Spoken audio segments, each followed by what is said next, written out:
Hey everyone, and welcome back to the final Who Should You Main video. And today we're covering the last role, support. If you've missed the other ones, they cover every champion in the top lane, jungle, mid lane and bot lane. So check those out if you feel like it. A quick reminder that these are not your regular patch by patch tier lists that grades the champion S to F. These lists are made to make it easier for people to find a playstyle they enjoy and to quickly find a champion outside of their favorite playstyle. Maybe to try something new or gain a better understanding of what other champions wants to do in this role. Some champions can fit into multiple categories, but I've placed them in the one that I feel fit into the most. I also don't have every champion in the game in this list, because otherwise this video would be like 4 hours long. The champions you see here have had support presence for many years in low elo, high elo and even pro play. So if you feel like I've missed someone important or placed someone wrong, feel free to comment below on what you would change. Now let's get into the video. Now it's important to understand where support comes from. There are 3 lanes of income on the map, income being minions from gold. And there's a jungler that goes from camp to camp and collect gold from the camps. A good support is someone that works very well with low economics. They don't need a lot of gold to do what they're supposed to do. You can play some champions in the bot lane as supports who are a bit more gold hungry, but they are usually not considered supports. I just felt like throwing that out there before we even start. Now, the first category that we're going to talk about is the fun but bad for climbing category. These are champions that can go into the support role, but offer very little in the game. They are very reliant on playing versus bad players, and because they don't have any gold, will never have big enough impact versus good players. There is one controversial pick here that I will talk about. The rest should be fairly straightforward. And here we have the champion, and as always we have a few points to talk about. Now, we have Teemo, Yuumi, Nidalee, Lee Sin, Nunu, Ivern and Malphite. And before we even start, I already know that people are going to get pissed about Yuumi being in this category. But the reality of the situation is, because of pro play, she has been nerfed into a state where the negatives of Yuumi far outweighs the positives. Unless you are playing versus extremely bad players, Yuumi will not be effective. She can still be effective if you decide to main her or if she is in the right team composition, but on average she sucks to play and the statistics reflect that. So I just felt like getting that out of the way. If you main her, she will be in the buff a carry category that we will talk about later, but if you're just playing a one-off support game, Yuumi can be fun but bad for climbing. But let's talk about Teemo first.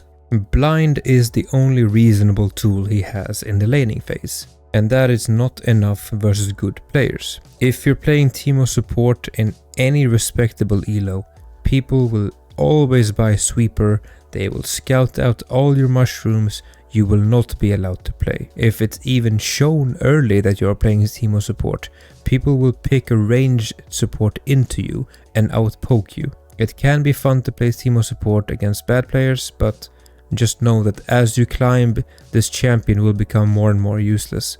He is very good in the other roles like top and jungle, but as a support he just isn't enough. I've already made my points about Yuumi, but in addition to that, she is too reliant on the movement of her taxi, the champion that she is attached to.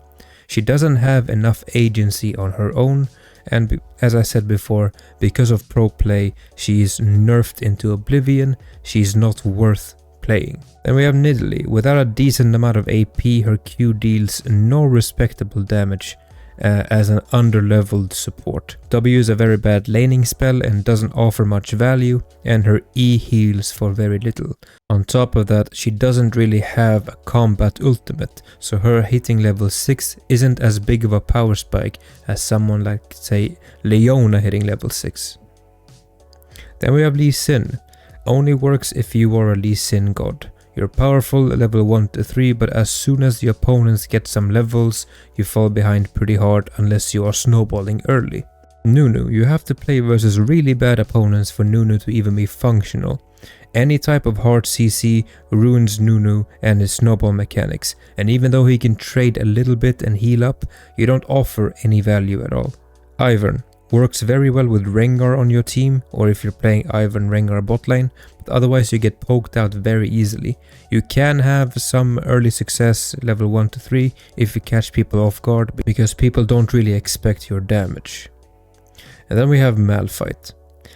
Players, especially in low elo, want to play AP Malphite as a support, and I don't really understand why. You deal a bit of poke damage, but outside of your ultimate, you don't really offer anything and your build is too expensive as a support. Even though you manage to get gold on Malphite and you build AP and you use all your gold on damage, your entire combo is flashable. And if you miss your ult and the opponent doesn't die, or if they even build Hex Drinker against you, you are pretty much useless. Now you're AP Malphite in the middle of a team fight, you're not tanky and you will die. So as a support, yeah, he can be fun, but he's not very good for climbing. And from this category we jump on to the next one, we play for 2v2. Now, when you pick champions within this category, you make it very clear to everyone that you want to fight in lane and get an early lead and snowball. These champions all have a way of starting a fight and they deal a good amount of base damage in the early game. If the game goes long enough, they can become a second carry because they don't actually play the support role. And here we have Sylas, Pantheon, Gragas, Cho'Gath, Echo and Rumble. Sylas. Easy to start a fight with. People don't expect the damage and the extended fights with your W heals. You can find weird unexpected angles with your E to start a fight from, and as you hit level 6, you can either steal the ultimate of, say, the bot laner or the support, and you can have more impact than they can. Without an early lead, Sylas support completely falls off. And then we have Pantheon, someone who isn't exactly new to the support role. Pantheon is a straight kill lane. You get stacks on your passive, you W a carry, and you hope to kill it very fast. You fall off pretty hard, but you can always play to be a W bot and roam around and later find kills with your team. Gragas. Pretty much the same playstyle as Sylas, but a bit harder to play. You can max Q versus ranged champions and poke, or you can max E versus melee champions and be annoying. You have great gank setup with your Q, your E and your ult. Then we have Cho'Gath. Cho'Gath is pretty much a kill lane. You max Q, you try to hit an immobile carry, and you hope your AD carry follows up with you. You deal a good amount of damage, but you are very mana hungry. You don't get sustain from your passive, because the passive only works if you are the one killing minions, and that's why top and mid Cho'Gath is so good. As support, you don't really get that. Then we have Echo. Echo wants to always have bush control and try to engage with his W. From the bush, champions can't really see him start the W animation, so it gets easier to hit. You have all-in windows at level 2 and level 3, you can snowball really hard with early kills. Don't give up bush control, otherwise this champion simply doesn't work. And then we have Rumble. Rumble wants to shred magic resistance with his E and grill them with his Q. Very underrated support pick, which does not really see a lot of play, but is being played in high elo Korea. You have a powerful kit that works very well in the early game. If you snowball hard, you never fall off because you always have damage, and if you don't really snowball, you can always be an ult bot in teamfight and frontline as best as you can. And then we have the next category, the roam for setup and find kills. Now, this is not a very big category in this video, but technically all supports can fit into this roaming playstyle.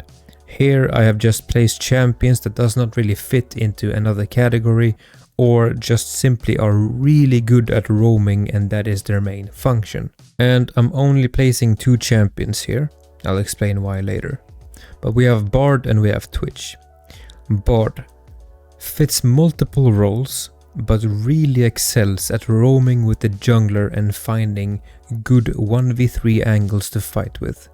Your E makes it really hard to keep up with, because if they follow you through your portal, you can always Q them and escape.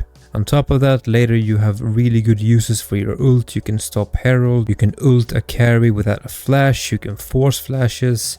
You're just roaming around the map looking for plays. With Twitch, his laning phase is not the best. You want to gain some levels early and some early AP and go affect other lanes. Open up on them through weird angles and force them to walk to their death. You're pretty much useless if behind, so you need to have a good early game. You can claw back if the enemy team doesn't really know how to close the game out, but usually as you climb higher and higher in the rankings, people will look to punish AP Twitch as hard as they can. Then we have the great for Counterpick supports. These champions are really good at countering a team comp or a certain champion that gets picked bot lane. They all have tools that the enemy team can't ignore, and they are very annoying to face. They don't scale very well in the support role and can't be picked every game, but in the games that they do get picked into, they need to be good matchups, otherwise they don't work. And here we have Poppy, Nasus, Trundle, Lissandra and Veigar. First off we have Poppy. She destroys engaged champions very hard and has one of the best disengage tools in the entire game with her ultimate and her W. Can be mana hungry if played incorrectly where you spam spells for no reason, and she sucks versus long range poke because she can't answer it. Then we have Nasus, which is pretty unusual for our support, but it actually works. You max E on Nasus and you look to get some early AP. When you get some levels into his E, it starts doing a lot of damage, and on top of that it shreds resistances. As soon as it's up, you try to poke the carry or the support, whichever one doesn't have sustain, and then you look to all in them once they are low. You're not stacking, you're not going to be powerful, but when you max E and then you max W, you have a powerful slow, you have powerful shred, and you do some damage, and you can tank a bit with your ultimate. You're not going to be a damage threat. You're mostly there to annoy the enemy team. Then we have Trundle. Trundle is an old classic support. Used to be played in pro play, used to be played in high elo, not so much in low elo. But you have a massive slow on your pillar, and you can disrupt movement with the pillar if you react good enough.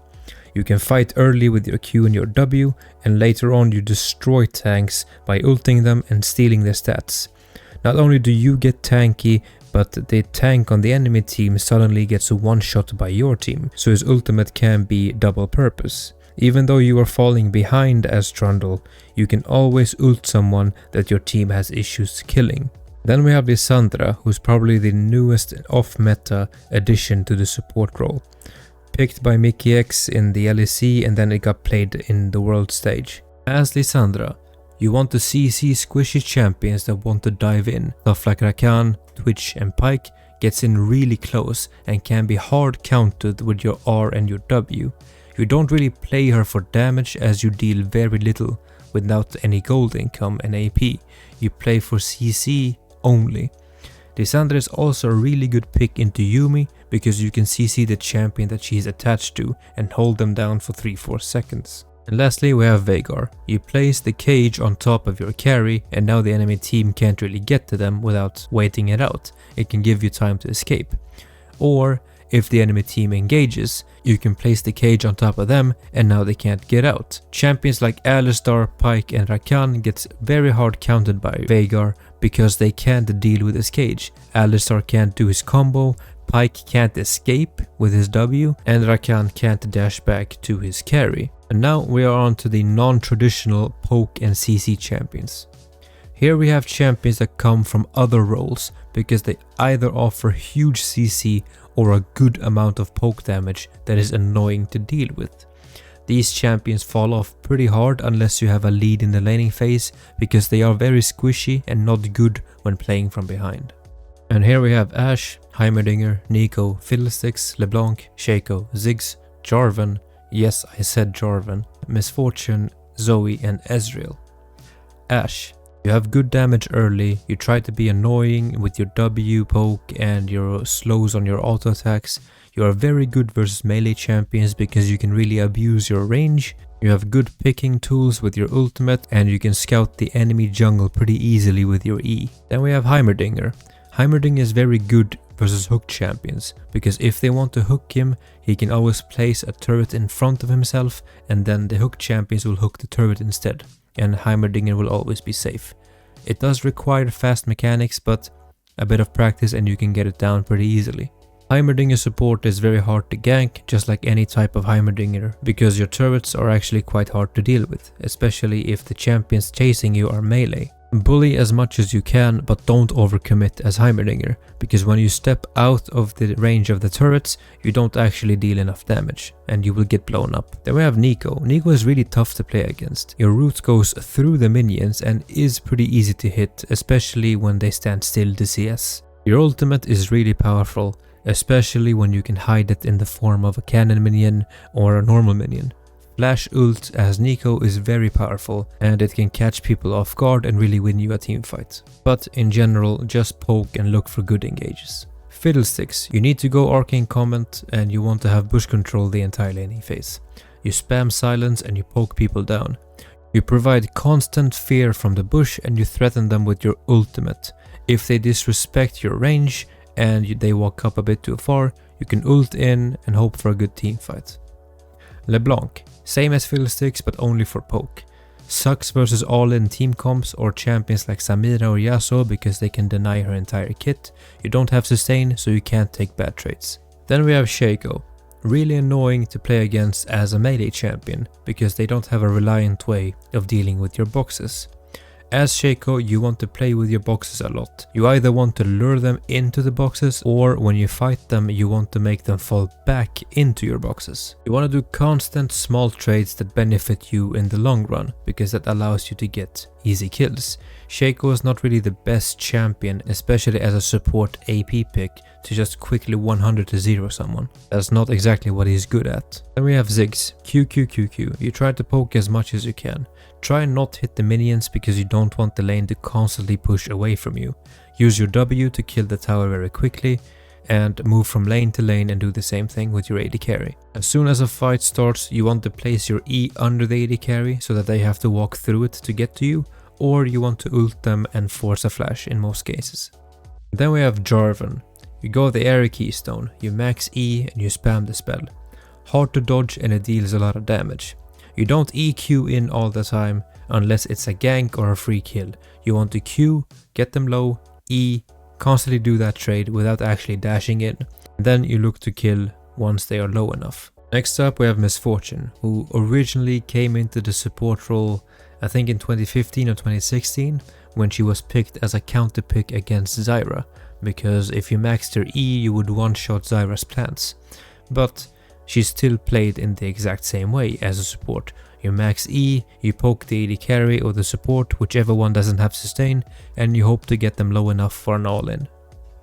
Zoe, pretty much like Heimerdinger, where you want to have bush control. You try to hit E on someone and you look to blow them up, and you constantly look for all-in windows. Then we have Ezreal, that is very simple but not very effective. You try to Q people and that's all you do. You can use your E to reposition if you overcommit, but you don't really bring anything other than poke damage. And now we can move on to the Disengage category. Now we have champions who have great disengage tools and that are really good at fighting backwards.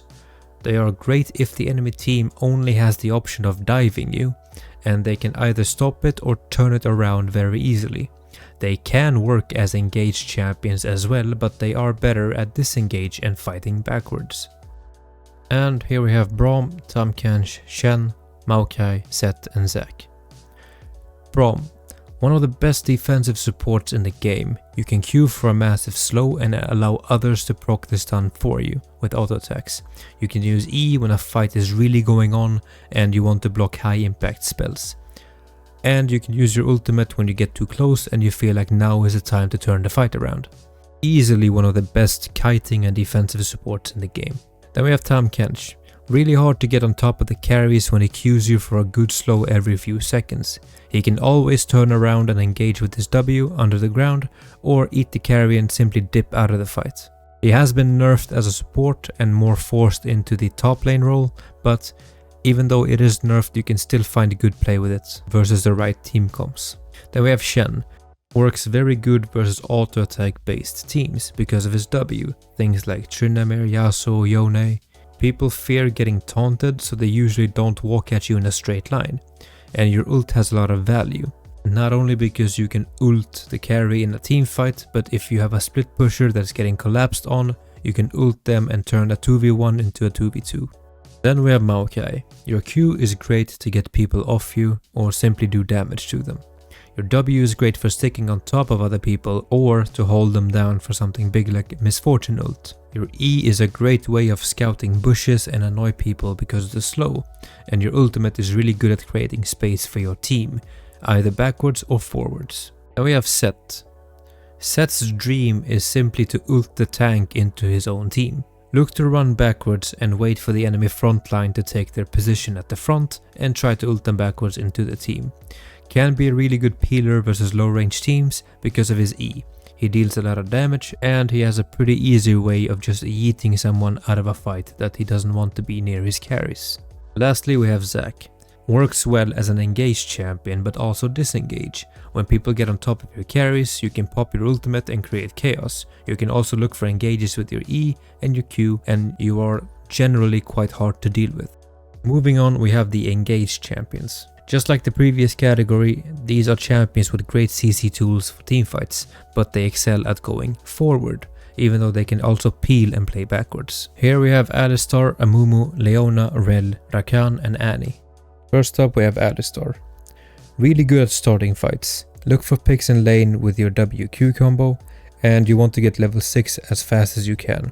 If the AD carry is bad, we can simply leave the lane, start roaming and find plays. Amumu. Really good at holding someone down for a long time. You have 2 Q stacks and your ult, which means at least 5 seconds of solid CC time. But once you go in, you typically don't have a way out.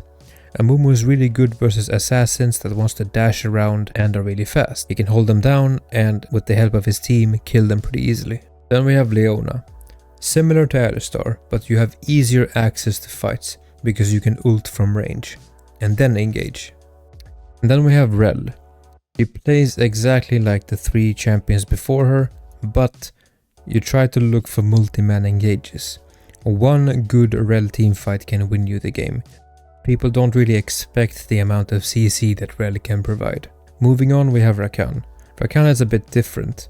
You want to look for small trades in the early laning phase, and later on, unless you're peeling for a carry, you want to pop your ult and cause chaos in a fight by running around the carries. Charm the right target, CC them and hope for follow-up before dashing back to your team. Then we have Annie that isn't really being played as a support anymore, but her main job is to look for a flash stun when it's possible. Even though you don't deal as much damage as mid lane Annie, you are still very useful because of your CC. Very flash reliant unless the enemy team makes a mistake and just simply walk into you. Then we have anti-dive for teamfights, but in a unique way.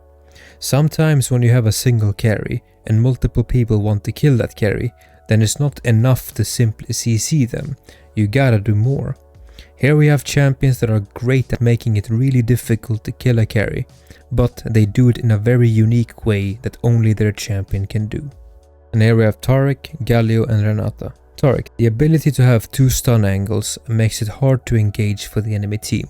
You are tanky and you deal a surprising amount of damage yourself in a fight. Try and not ult too late in a team fight, because the animation takes a long time before it actually kicks in and your carry can die in that animation. Galio, use your E and W to create space for your team. Works really well with another engaged champion on your team like Nocturne or Jarvan. You can let them engage on the enemy carry and then ult on top of them for easy backline access. Or you can just simply sit on top of your carry and provide CC. And just like Shen, if you have a split pusher that is getting collapsed on 1v2 or 1v3, you can ult on top of them and help them turn that fight around. Lastly, we have Renata. You look to displace people who walk into the range of your carry. If a fight breaks out, hit your ult and try to hit as many people as you can and watch them turn on each other. Very hard to play well though, because you are very team reliant. Without good follow-up, your CC means nothing and you don't have damage to win a fight by yourself. Next up we have the just hit one category. Here we have champions with the high impact ability that they like to throw out as much as possible. When it connects, the champion is most likely dead or a good fight for your team is about to start. And here we have Blitzcrank, Pyke, Thresh, Morgana, Lux and Swain. Blitzcrank, most banned support in the entire game. Counters a lot of the low mobility supports and especially the ones that poke and deal damage, because they are squishy and they typically don't have mobility. Hit one Q, follow up with your E and ult if you need it. Otherwise you need to wait with your ultimate because it breaks shields instantly and it has a silence, which is really good against assassins. Then we have Pyke. He's a support assassin. You look for people who disrespect your space. You can hold your Q and make them dodge left and right. Once you learn their patterns, it becomes easier to hit that way. Don't overcommit as Pyke, because even though you deal a lot of damage, a good Pyke knows when to go in and go out, and he uses those mechanics to the fullest. Then we have Thresh. Look for hooks when possible. When the enemy walks up too far, walk up and flay them, or simply flash flay. Look to bring someone into a fight with your lantern or bring someone out of a fight with a lantern. Thresh is one of the best supports in the game when played at a very high level. Next up we have Morgana. You counter hook champions because of your black shield, but you play the same way as them. You look for Q bindings and W on top of them for extra damage.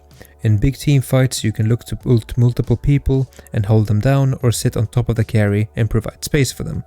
Then we have Lux. Look for Q bindings when free or poke damage with your E. Your shield is not the biggest but can still save someone, and it works on multiple people at the same time, so aim it well in teamfights. Look to burst people down when you catch them with your QE ult and watch their health bar disappear. Lux is the most popular support champion by a mile. Every patch she sits at around 2 million games played, and the closest one to that number is Senna with around 1.5 million games played. So it can be a good idea to ban Lux and force a lot of her mains to go on a pick they don't really feel comfortable with. Then we have Swain. Look to land your E and look for good fights where the enemy team has to sit inside your ultimate. Can be hard to play versus long range poke or skilled opponents because you won't get an opportunity to land your E very often. And then we have buff a carry. This category is the most standard support category. They are for the most part enchanters and they have a lot of tools in their kits for heals, shields and movement speed buffs, but they don't really deal a lot of damage when played as supports.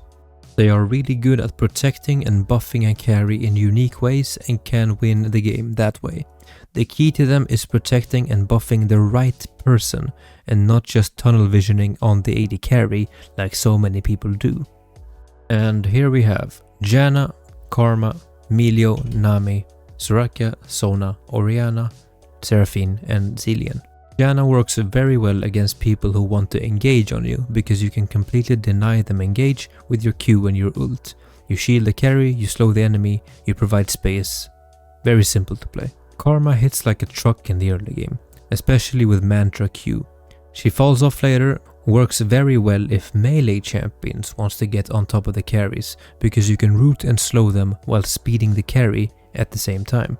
Milio, mix of Karma and Janna but scales better. He provides extra range and healing and he's hard to get on top of because of the knockback that he provides. Then we have Nami. Buff and heal your carry. You look to provide space with your Q bubble and your ult and you don't let people get too close. Don't waste all your spells at once, you want to layer them one by one so you get maximum CC duration. Soraka. You want to poke in the early game and provide heals throughout the entire game. Look at your other lanes to turn fights around with your ultimate. Nobody really expects a Soraka ult when fighting in the top lane and the mid lane in the jungle, and you can really help turn a fight around. Your silence is really annoying to deal with if you can place it really well because it completely kills a lot of champions' kits, especially assassins. You just gotta remember, you are the target, not your teammates. People will always look to kill Soraka first in a team fight, so you need to play extra safe. And then we have Sona. She's pretty much a cannon minion in the current state. You provide a lot later in terms of heals, shields and movement speed and you have decent damage, but you are so squishy in the early game, it's hardly worth playing at the moment. It gets better at level 6 when you get your ult, but you need some defensive item or you are just going to die without providing anything. Then we have Orianna. It is unusual, but it works just fine. It's a bit harder to play. You want to max E and shield your carry and wait for the enemy team to collapse near you and hit a shockwave. You speed up your carry or an entire team with good ball placement and your W, and you want to provide space for your team. You don't have sustain in your kit, so you can't really afford to take bad trades. Then we have Seraphine. She is just like Sona but comes online way earlier and have way better access in teamfights. You constantly fish for spells to hit and never overcommit. Safe distance is the key to playing Seraphine very well. And last up we have Zilean. Slow early game and hard to play well. Later on you find the strongest champion on your team and you constantly play for them only. You give them XP, you speed them up, and you look to ult someone when the enemy team overcommits. If you are a melee champion without mobility, Zilean is your worst nightmare. And then we have damaged focus supports. This is a playstyle that has creeped up for the last few years. Damage supports. Easily explained, these champions want to be a second carry in the game. The only way for this to work is by poking a lot in the early laning phase, gaining a lead and then snowballing that lead. This playstyle is very risky but can be very fun, and that's why it's so popular. But once you fall behind, you have no comeback mechanics. You're just going to be a free bag of gold every time. If you are ahead, however, you can win the game on your own, playing as a second carry, and that is why this playstyle is so popular right now. And here we have Brand, Vel'Koz, Xerath, Senna and Zyra. Brand, look to hit your spells without killing or pushing the wave too hard. Rylai's is your best friend, as it makes it really hard to play for melee champions. You deal a lot of damage provided that you hit a good combo, but you are pretty useless if you fall behind. Vel'Koz, you have really good range, but finding the correct angle can be difficult. If you manage to find an early lead, you deal a lot of damage in teamfights with your ult, but don't get caught as Vel'Koz because you have no escape mechanics. Your E is very hard to hit and your Q slow is not the most efficient. Then we have Xerath.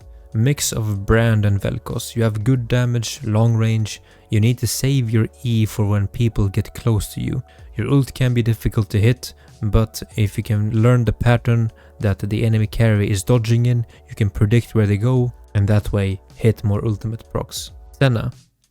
A bit hit or miss. Really good at abusing melee champions and poking them out. And she becomes a threat later, but most Senna players play like they are the main carry and they throw the game for it. I would say the general rule for Senna is if they have a lot of melee champions, it's an okay pick. If they have a lot of ranged champions, pick something else. Lastly, we have Zyra. You are good throughout the entire game as long as you're not behind. You have a great laning phase with a lot of poke damage and good CC. You have great objective setup with your ultimate and your plants. And you have good damage when doing those objectives as well. You are great versus dive champions and melee champions because you can place your ult on top of yourself and you have an easy route to hit. And you can out damage basically everyone if you're playing well. And then we have the highest return on investment champions. These are not champions that are better than everyone else in the list, but they are champions that I value a lot and I will explain why. I think if you sink time into these champions, they will provide more in the long run than any other pick, and there will never be a time where I see these two on my team and I think to myself, wow, I wish I had another support champion. They tick all the boxes and they are very versatile in how they play and control a game. And here we're going to place Lulu and Nautilus. Lulu has everything: damage, shield, movement speed, heals, disrupt, polymorph, range. She's one of the most overloaded supports in the game, and that's why she's so good. She has to be in a constant nerf state because of the amount of tools in her kit, but if you get good on Lulu, she will carry from the bot lane. She can make certain carries untouchable, like Twitch or Kog'Maw, and with good spell usage, she can completely deny people from playing the game. Most champions don't really have an answer to polymorph, and they can get completely giga-fucked by it. And then we have Nautilus. Nautilus is very tanky and deals a surprising amount of damage. The area that Nautilus can control is very big. Once Nautilus get a hold of you, there is no escape. His extra value comes in the form of his ult, where even if he's behind, it's still useful to get on top of a carry. You have very easy backline access as Nautilus, and you can play defensively or offensively, and he's good in any scenario.